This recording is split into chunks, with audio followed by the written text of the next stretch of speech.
आरोपी विशाल गवळीने तळोजा कारागृहामध्ये आत्महत्या केली। तळोजा जेलमध्ये पहाटेच्या सुमारास गळफास घेतल्याची प्राथमिक माहिती समोर आली आणि टॉवेलच्या सहाय्याने गळफास घेऊन या व्यक्तीने आत्महत्या केलेली आहे।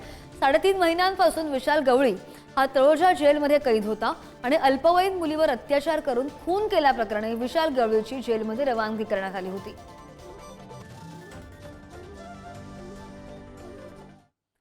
आणि आज सगळ्या संदर्भात या पीडितेच्या आईची आणि वडिलांची सुद्धा प्रतिक्रिया आलेली आहे। आम्हाला न्याय मिळाला, त्याच्या कर्मांची त्याला शिक्षा मिळाली। विशाल गवळीच्या आत्महत्येनंतर पीडित मुलीच्या वडिलांनीही प्रतिक्रिया दिली आहे। विशालच्या दोन्ही तडीपार भावांवर कठोर कारवाई करा, पीडित मुलीच्या वडिलांनी सरकारकडे अशी मागणी सुद्धा केली आहे। शासन, प्रशासन और मुख्यमंत्री साहब देवेंद्र फडणवीस साहब का बहुत आभार व्यक्त करता हूँ मैं, और माननीय श्री एकनाथ जी शिंदे साहब का आभार व्यक्त करता हूँ।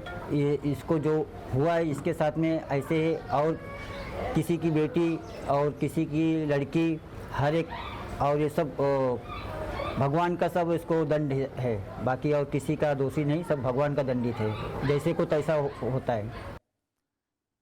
पीडित मुलीच्या वडिलांची ही प्रतिक्रिया आणि आरोपी विशाल गवळी नेमका कोण होता त्यावर एक नजर टाकतो ग्राफिक्सच्या माध्यमातून।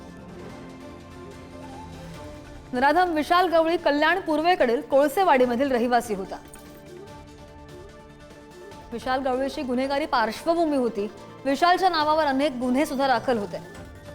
बलात्कार, विनयभंग, मारामारी, खंडणी संदर्भातील गुन्ह्यांची नोंद त्याच्या नावावर होती। विनयभंग प्रकरणात जामिनावर असताना अल्पवयीन मुलीचं अपहरण आणि अत्याचार त्याने केला। डिसेंबर 2024 मध्ये अल्पवयीन मुलीचं अपहरण करून लैंगिक अत्याचार केला आणि तिचा खून केला। पत्नीच्या मदतीने अल्पवयीन मुलीचा मृतदेह भिवंडीमधील बापगावमध्ये फेकून दिला। घटनेनंतर आरोपी विशाल गवळी शेगावला पळून गेला। तिथून पोलिसांनी त्याला अटक सुद्धा केली। या प्रकरणामध्ये शिक्षा भोगणाऱ्या विशाल गवळीनं तळोजा कारागृहात आत्महत्या केली आहे।